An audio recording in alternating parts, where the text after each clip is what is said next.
Before I get into Child Protective Services and how internationally the exact same formula is used to kidnap innocent people's children, and how it's even come out in U.S. and British newspapers that they have quotas for blonde-haired, blue-eyed children and other children that are in high demand for the adoption agency rackets. Before I get into that in the next segment, I want to finish up with provocateurs, agent provocateurs that I was talking about in the last segment.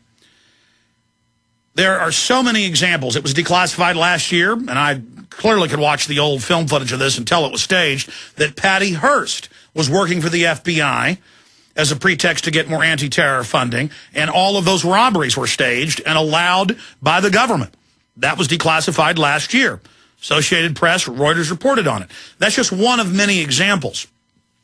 But there's another version of false flags going on here, or staged events.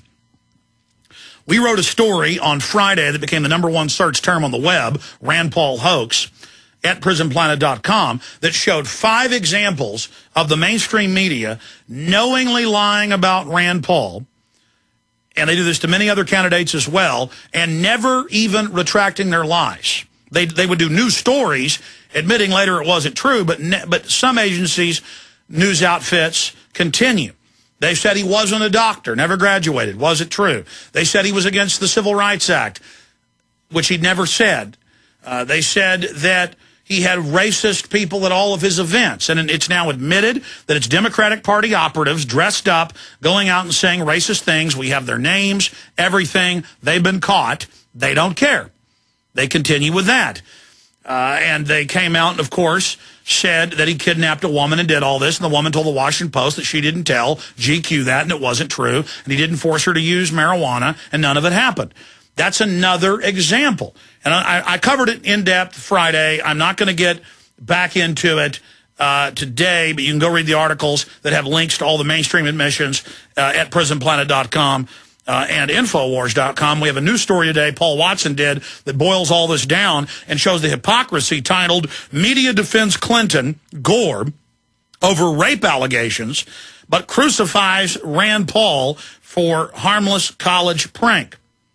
And that story goes over it all.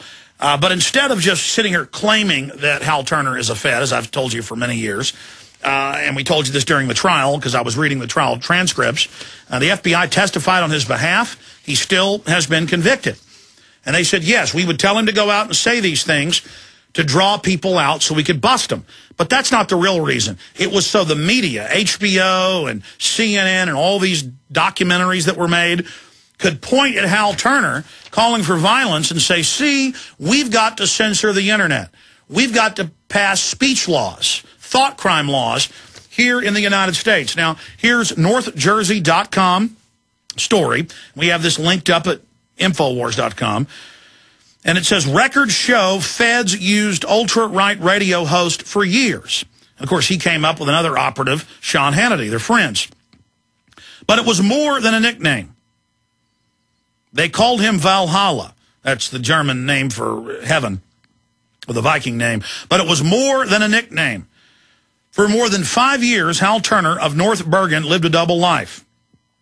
The public knew him as an ultra-right-wing radio talk show host and internet blogger with an audience of neo-Nazis and white supremacists attracted to his scorched-earth racism and bare-knuckles bashing of public figures. But to the FBI and its expanding domestic counter-terror intelligence operations in the wake of September 11th attacks, Turner was Valhalla, his code name as an informant who spied on his own controversial followers. And the documents admit, you can go read these from the court case, that they hired him. The whole thing was staged. And he, just like Bush 2 months ago admitted in a video interview that he ordered torture and said he'd do it again, George W. Bush, they've sent more than 100 federally hired jail guards who were put into the military or as contractors in Afghanistan and Iraq to prison for carrying out torture they were ordered to engage in. Now, I'm against torture, but they shouldn't be going to prison if those that gave them the orders to do it don't. Just like we have the Gonzales memos, the Attorney General, we have the John Yoo memos, where they said we can bury people alive, we can tear out their fingernails, we can even crush small children's testicles with pliers in front of their parents. I mean, this is in the White House memos. So they order it, and then when their people get caught, they send them to prison and use federal prosecutors to go after them. So, continuing here, records show feds use ultra-right radio hosts for years. And the media is even spinning this. They didn't use him. They ran the whole thing.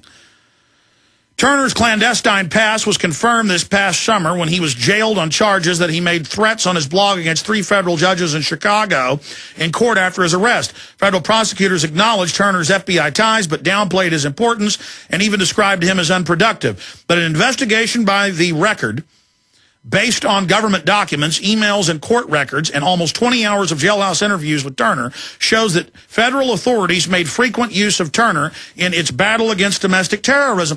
This is a whitewash. I've read on air the quotes by the FBI that testified that he was a national security agent above FBI assigned to the Pentagon. You can go read this. This guy was a spy for the U.S. government or the criminal corporations that have taken it over. It's not even our government. I mean, this guy admittedly was getting all the names of people and saying, who wants to help me kill people? And then he was handing it over to the government so they could create the illusion that there was this big threat out there. He was meant to radicalize people and to attack real patriots like yours truly.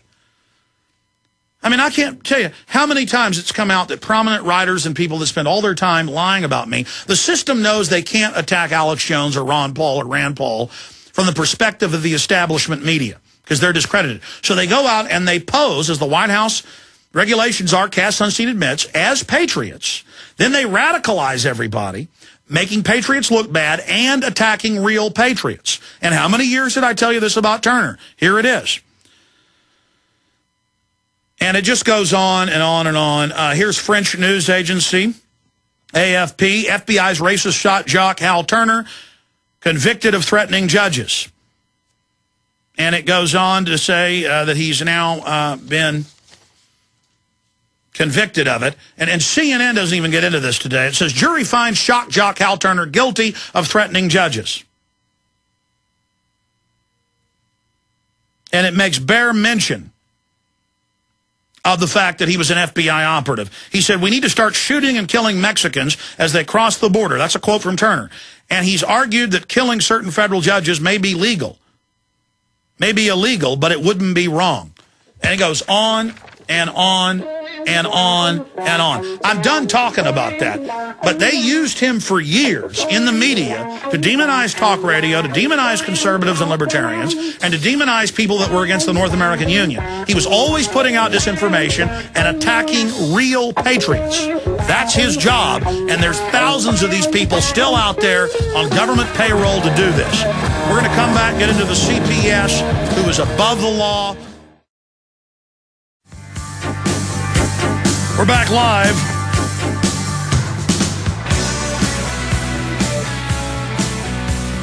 This is an old story for most of our longtime listeners, but we have a lot of new people tuning in every day. And to discuss what's happening with the federal and state governments and all the lawless, illegal things they're doing, you have to first understand that there was a major change around 100 years ago, right around 1910. In the United States. It began in England around the 1860s, became popularized here, and 30-plus states had passed laws putting it into force by the 1930s. And then, of course, Germany picked up on it. It's known as eugenics. The health departments were established for racial hygiene. The federal government says that 500,000+ women were sterilized. The numbers we found are in the tens of millions. But they would take young girls from single-parent families, black, white, it didn't matter, who had made below a B+. I actually have screenshots of this in my film Endgame, the actual CPS reports from the 1930s, where a woman would have a child out of wedlock, and if she was a senior in high school and had below a B+, they would send a van, no judge, no jury, no nothing, and they would take her, and they would sterilize her. And that's, of course, how Hitler started. And you say, well, how did they do that without a judge or jury? They created unconstitutional health departments. And then when people pointed this out in the 40s, they expanded the family courts. But there's no jury involved with the family court. There's no Bill of Rights. There's no Constitution. There's no due process. And they have all these charities and billboards and TV and radio and print ads about give to help abused children, give to foster homes, do all of this. And then they'll use examples of, trashy people who'd been beating their children for years and no one called the police on them to create the illusion that there's this giant problem. But when you actually look at abuse and the real statistics, it's very dangerous, 5 to 6 times, depending on the state, same numbers in England, more dangerous to be in foster care or in government custody as a small child or even as a teenager than it is to be in biological parents' hands. But no one's there to watch the state. No one's there to punish them because they are in control.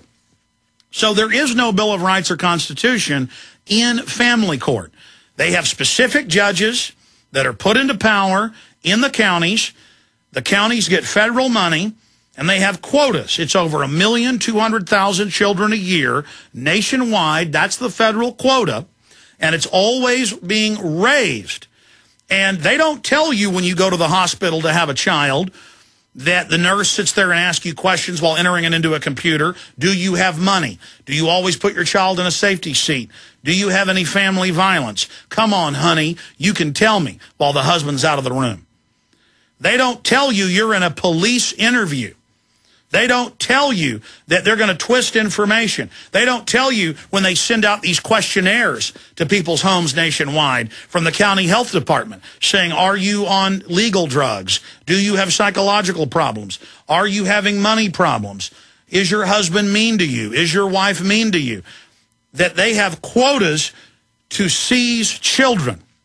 And a woman called my show Friday, and her husband's in the Marines. Her 7-month-old baby was crying. She didn't know why. She thought the baby had stuck its foot out the crib and twisted its leg. She went to the hospital. The police showed up. No indictment, no grand jury, no nothing. They went to the family court, not a real court, no due process, nothing, and took her 7-month-old. And if they're able to, and this happened a month ago, to keep that child, then when that woman ever has babies again, even with a new husband, they will take those babies. And they don't tell you that either. She tries to have another baby. They're not going to tell her that. And everything is done where they don't let you know they're taking them for good. They just, so you don't get angry, so you don't fight back. They just say, well, we're going to take it into custody for its safety now.